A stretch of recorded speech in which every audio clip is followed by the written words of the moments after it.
Okay, let's get started with part 2 of chapter 24's little video here. So we're going to move on to the wheel hubs and types now. So the wheel hub contains bearings used to reduce friction between the stationary axle and the rotating wheel. They consist of precision manufactured bearings, seals, and an analog braking system tone wheel. Provide connection point between the brake drums and torque transfer to the wheels, used on both driving live axles and non-driving axles. So every axle on the truck's going to have these wheel bearings on them.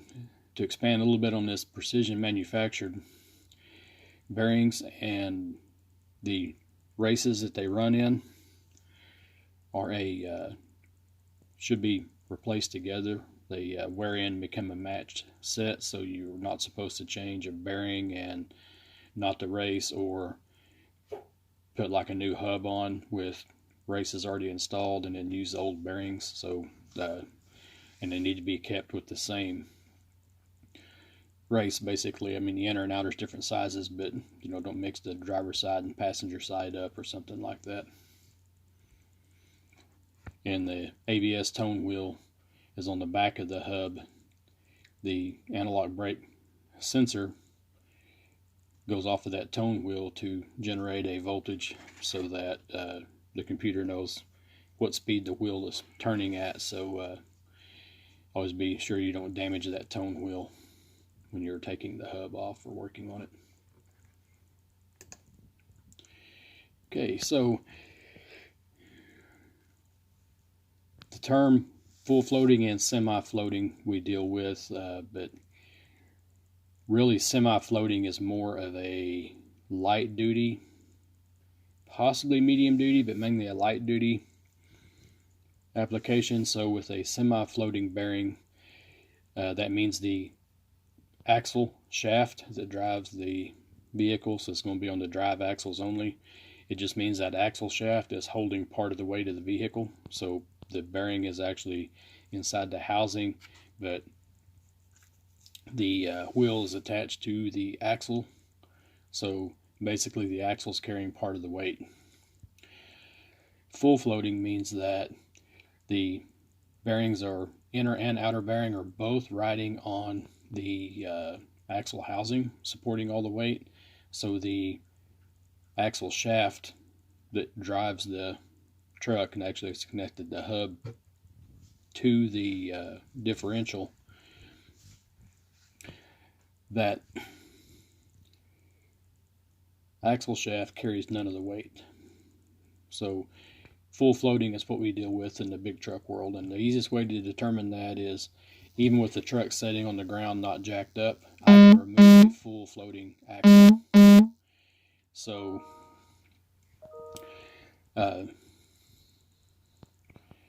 that's the way you tell. Light duty vehicle, you couldn't do that because the wheel's attached to the axle directly, the flange, so you'd have to jack it up and take the wheel off and all that to remove the axle shaft. So that's why you keep those straight. So this is like a picture of it. So we've got our inner bearing here on the back side, the tone wheels back in here by the brake shoe on the back of the hub.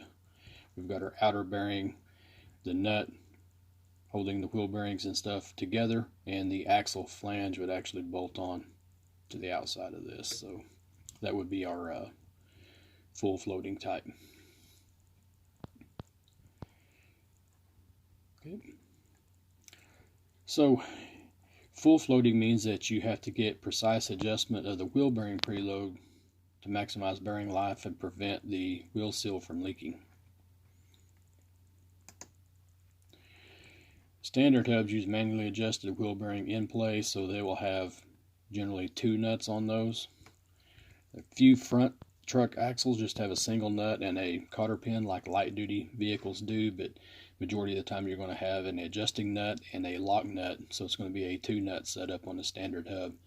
And we have to manually adjust the wheel bearing in play.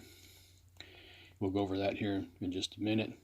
A preset hub uses a precision spacer in here and basically takes care of our preload and we don't do any manual adjustment on that. So now let's look at how those work. Okay. Standard hubs are precision machined aluminum or cast iron castings and are used on drive, steer, and trailer configurations. Okay. Now, one thing about the aluminum this doesn't talk a whole lot about. To change out the races in a aluminum hub, which a lot of the trucks are using now because of lighter weight and whatnot, so instead of a cast iron hub, a lot of the newer model stuff's using aluminum. You have to basically heat the hub in an oven to expand it to install the races so you don't damage the hub. A lot of shops don't even mess with replacing the races. If it needs new races, they just replace the whole hub assembly, the whole aluminum hub assembly. But if you do change those, you have to heat it. And in an oven, it'll tell you in the book what temperature, but basically you're expanding all the aluminum by heating it up and then putting the race in cold so that you can get it in place without peeling any of the aluminum away, because they're not real forgiving. Cast iron's a whole lot easier to work with. We don't have to heat it up in an oven. We just drive the old race out, drive the new race in, and put a new bearing in, and we're good to go. The two bearing cups are press fitted into the housing. And remember, we're dealing with a cone type bearing. So seal installation is on the inboard side of the hub. That retains the oil. That's the number one problem in trucking, basically, is these hubs leaking. And we have to be sure we mount the hub and adjust the bearings properly to help keep that seal from leaking. And also, when you're installing the seal, there's a special driver tool to install that. You can't just drive it in with a hammer. You'll damage it and it will leak on you. Remember, brake drums and rotors, for that matter, can be mounted inboard or outboard. So outboard mounted means that I can take the wheels off and then I can take the drum off without removing the hub. If it's inboard mounted, I have to remove the hub and unbolt the drum or rotor from the inside area of the hub. Most of our stuff is all outboard till we get into like disc brakes. Bearing preload is not a clearance. It's the basically load applied to the bearing. So if you think about a wedge type bearing, the more you tighten it up, the tighter the bearings are going to get wedged together. So it's more of an axial load applied and not a load on the bearing itself. If you get the bearings too tight, especially once they heat up and expand, the bearings will not roll properly and start galling and burn up basically. Then they get loose, and then you have potential wheel off where the duals come off and can kill people or cause major damage, cause the truck to crash. It's a really bad deal. Negative preload occurs when the hub bearings have no end play, so it's critical that we adjust these right using that TMC method. And I gave you a packet before we went on this distance learning thing because of the pandemic, so if you follow that packet, we'll get it all done right. So that packet is actually the TMC RP 618, Repair Procedure 618. That's a federally acknowledged way to do the wheel bearings. So if you remember, we had that initial torque of 200 pounds and we backed it all the way off till it was loose, one full turn, and we torqued it to 50 pounds while rotating the hub, and then went to a chart and it told us how much to back that adjusting nut off. And then you put your lock mechanism in, and then you refer to the chart and it tells you how much to tighten the lock nut to. When you follow all those steps properly, you get 1 to 5 thousandths bearing preload or clearance. So that's what we're wanting the end play on the bearing to be, 1 to 5 thousandths of an inch. And remember, that's 0.001 is a thousandth. Okay. So if we follow this method, we'll get this 1 to 5 every time. We won't have seal failures. They'll last a long time, especially if we don't damage them installing them, and they won't be too tight or too loose, and they won't come loose. So we had people that couldn't follow that, so now we came out with these preset hubs. On a preset hub, Pro Torque is one of the most popular ones out there. They just have a single nut on there. It's we're going to get to how it's set up here, but basically it's made where you just tighten this nut down to a specified torque and install this lock that engages the axle with a little pin to lock it in place, and it has teeth around the outside here that engage the inside of this nut. So once it's installed, these little tabs and the teeth here, this keyway tang here goes on the axle, so basically this keeps it from coming off. As far as inside the preset hub, they have a spacer in here that goes between the bearings. So the races are installed, a measurement is obtained at the factory what the distance between those are, and a spacer goes in here to hit the end of the bearings. So this is all a matched set: the hub, the races, the spacer, and the bearings. So if any part of this goes bad, the whole thing has to be changed, because like I said, this is all measured out in this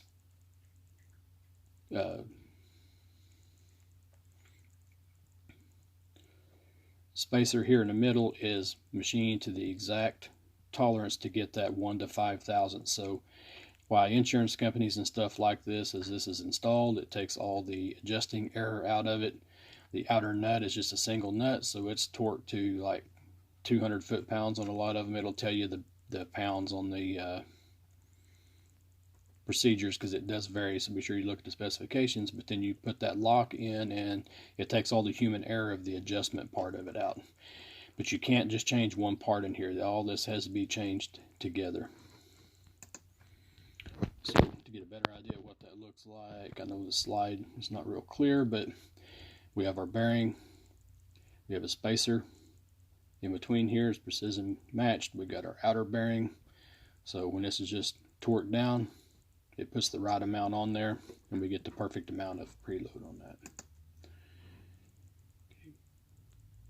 So remember, we don't use a lot of these single lip anymore because they wear a groove in the axle. It's a multi-piece seal, so the seal rotates inside itself. So when you change it out, all the wear areas with the seal rotating are changed with the new seal, because the inside of the seal locks onto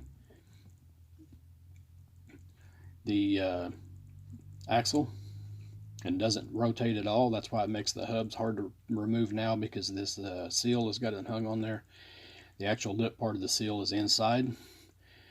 So when you change this seal out, all the wear areas are replaced with the seal, and you don't have to worry about the axle housing getting a groove in it from a lip rotating around and around. And the spring that's inside a seal is generally called a garter spring, just a spring around there that keeps the lip pressed against the sealing area.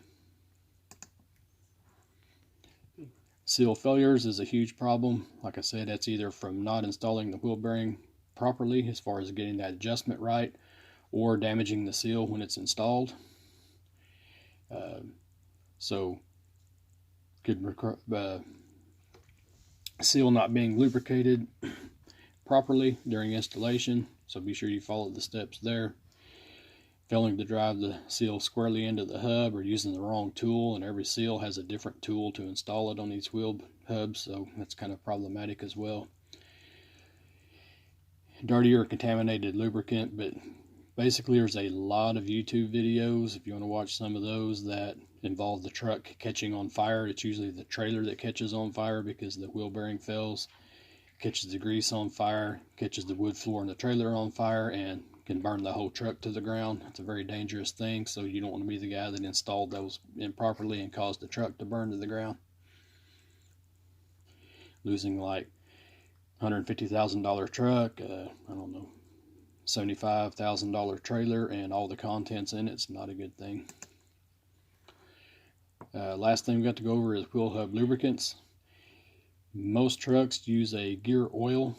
So the front hub has a cover that goes on the steer axle, and when you get it all together, it's got a little plug that pulls out in the middle, and you fill it to a level that's marked on there with 80-90 gear oil, or whatever synthetic gear oil it might require. A few trucks still have a paste type grease on the steer axles, so like automotive uses, we just use a wheel bearing grease and lubricate it, and it doesn't have a gear oil basically in it. Drive axle is pretty much used always gear oil, although a few of them are sealed off now, and they're putting a semi-liquid synthetic grease in there on some of the preset hubs and some of the trailers. There comes in a pack, and you just put this semi-liquid synthetic grease in there, and it like changes with the temperature, and that's a lot of what they're going to now. So it's probably going to be either 80-90 or this semi-liquid synthetic grease that's used on the wheel bearings. That should pretty much wrap it up.